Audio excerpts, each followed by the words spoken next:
and welcome to another edition of Marquette in Motion. We're your hosts, Morgan Minster and Amber Krieg. On today's show, we'll be catching you up on local parish youth opportunities, discussing upcoming junior high speech competitions, answering your burning questions in You Ask, We Answer, and as always, updating you on Marquette sports and events. But before we get to the rest of our show, Brooklyn Moore is here to tell us which senior she'll be interviewing this week. This week's senior is Daniel Mickle. Thanks, Brooklyn. You can hear that interview with Daniel later on in the show. But now it's time for our graduation countdown. So, Morgan, how many days are left until graduation? There are 99 days until graduation. Wow, we're already under 100 days. But on to the rest of our show. As we're now in the second semester, the future is getting closer and closer for some of our seniors. So, as Amber and I are seniors ourselves, we thought we'd share the top 10 things seniors should be doing to prepare for college. Number 1. You, of course, need to apply for college. Most students by now have already done this, applying for 2 or 3 colleges. Number 2. Pick a college. Some of our students have already done this as well. Number 3. Fill out your FAFSA. At the beginning of the year, each senior is encouraged to fill out the online FAFSA form, which is sent to their college for financial aid. Number 4. Sometimes financial aid isn't enough. That's where scholarships come in handy. From local to national, scholarships can be a great help to some of our students. Number 5, don't contract senioritis. Around this time of the school year, seniors tend to slack off in their homework and tests. I mean, there is only one semester left. But trust me, it's probably one of the worst things that can happen. Number 6, start planning your graduation party. From the date to the location to the all-important food, there's a lot to get in order. Number 7, start preparing for the senior class trip. Seniors will be taking a class trip to Washington, D.C. and New York City the week before graduation, so now is a great time to start getting ready. Number 8, make a lasting impression. Something like a senior prank, such as our Christmas prank this year, will definitely do the trick. Number 9, college visits. Though some of our seniors have already decided on their college, seeing as it is now February, it's important to get out there and see all of the options. And number 10, enjoy your time while you're here. 4 years seems like a long time, but it goes by so quickly, so it's best to appreciate your time while you're still here. And as much as I know we appreciate our time here at Marquette, there's one thing about Marquette in Motion that I know I appreciate, and that's jam time. Thanks, Amber. Today on Jam Time, we will be looking at one of the middle school activities available here at Marquette, speech. The junior high speech competition will be held at Beckman High School. Speech is a competition in which students select, practice, and perform literature pieces. Our middle school speech team is coached by Mrs. Julie Schrader, who has been helping students prepare for this competition for weeks. At the competition, participants are given a rating based on their performance. Students can receive a 3, 2, or 1 rating, with 1 being the best rating that a student can receive. Those ratings, along with helpful comments, will be given by seasoned high school speech participants, including many from Marquette. All of our Marquette in Motion senior reporters will be judging at Beckman High School. That's great, Megan, but it's worth noting that middle school speech is quite a bit different from high school speech.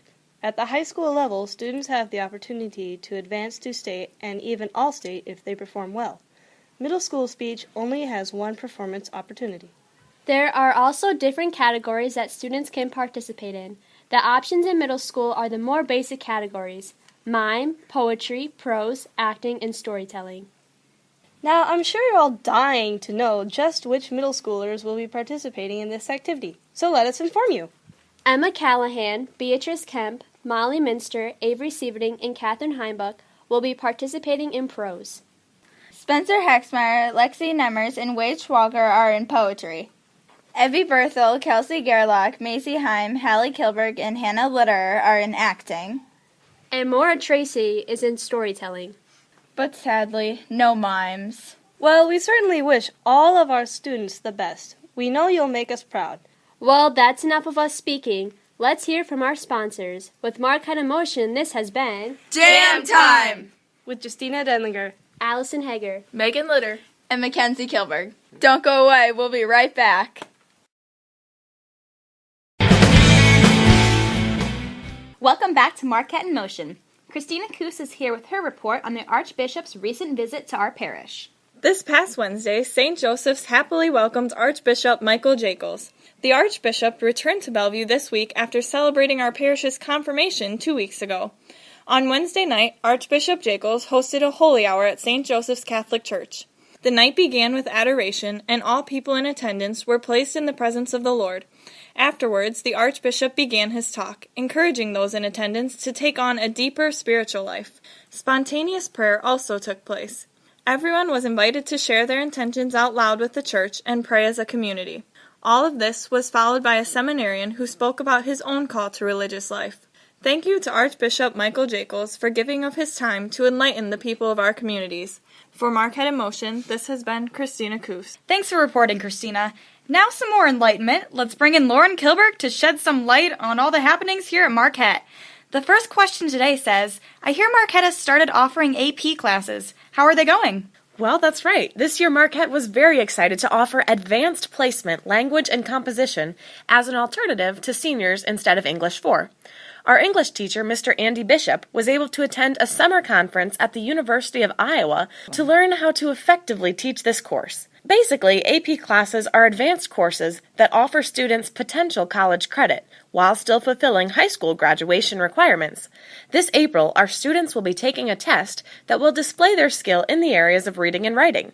Their score will determine how many college credits, if any, they can receive. Next year, in addition to AP English, Marquette is excited to announce that we will also be offering AP Calculus taught by Mrs. Melissa Storm. Marquette's new additions this year seem to be going quite well. Speaking of new this school year, how is the Teach Like a Pirate program being implemented? Teach Like a Pirate is an exciting new teaching strategy sweeping the country. This program calls for teachers to use their passion to immerse students, building their teacher-student rapport, asking and analyzing situations, using transformation and enthusiasm to teach more material in new and exciting ways. Here are some examples of how they've been implementing these tactics at Marquette. Mrs. Upman introduced her class to New Orleans by playing The Battle of New Orleans and by serving her students some traditional Southern soul food, gumbo and king's cake. The students produced a reader's theater piece about the city and took a virtual tour of New Orleans from YouTube. Mrs. Storm had her probability and statistics class conduct a survey that they sent out to all of Marquette's students. Mr. Bishop worked math into his AP language class when they were reading about unconventional parenting, and he did some unconventional teaching. Miss Sieverding's middle school choir was singing, ironically, a song about pirates. So, employing a Teach Like a Pirate method, Miss Sieverding dressed and acted as a pirate for their entire rehearsal. Our students really are enjoying these new teaching techniques and the excitement they bring to the classroom. Certainly they are, Lauren. Today's final question was submitted by a student, and it's one that's been weighing heavily on all of our minds. She writes, is it too late to buy my yearbook for this school year? Well, to that student, I'd just like to say that it is never too late. Really, never. One student was recently able to purchase a yearbook from the 2014 to 2015 school year. Our books are $45 and will be available next fall. If any local businesses are interested in sponsoring this program with a yearbook ad for $45, please call the high school office at 872-3356. Now, that's the school's contact information. But if you want to contact me and submit questions to You Ask, We Answer, you know where to send them. Marquette in Motion at marquettecatholic.com. This has been Lauren Kilberg for Marquette in Motion. We'll be back after this commercial break. We're back with Marquette in Motion. Sam Peters and Jonathan Herrig are here with your Marquette Sports and Updates report. Thanks, Morgan. This week was the first week of district games for Marquette's two varsity teams. On Tuesday, the varsity girls hosted their first-round game against Cowwheat. The girls started off strong that night with the score in the first quarter being 14-2. Although Marquette did not keep up this impressive ratio, the girls kept their lead throughout the game and won 52-36, and more importantly, stayed in the running for a chance to go to state. On Thursday, the varsity boys also hosted their first district game against Midland, who they had already beaten twice during the season. To get to this game, Midland eliminated the team of Cedar Valley Christian in the tournament. At halftime, Marquette's boys team was leading the Eagles by 5 points. The lead stayed with Marquette throughout the game, and they were able to win 56-50. The varsity boys will advance to play Lisbon on Tuesday night. And finally, last night, the girls played their second game in the district tournament against Easton Valley. We will have news over the results of that game here for you next week, as well as Marquette's future district games. Thanks, Jonathan. It seems like both our basketball teams are finishing their seasons very well. In other updates, Marquette's annual Magic of Children fundraiser is coming up soon, and this year it is being held April 2nd at Horizon Hall in Bellevue. We'll keep you informed of all the event's details. This warm weather seems to be the start of spring, and it is also the time the spring musical starts practices. Marquette will be performing the beloved Sound of Music April 7th, 8th, and 9th at 7 p.m. each night.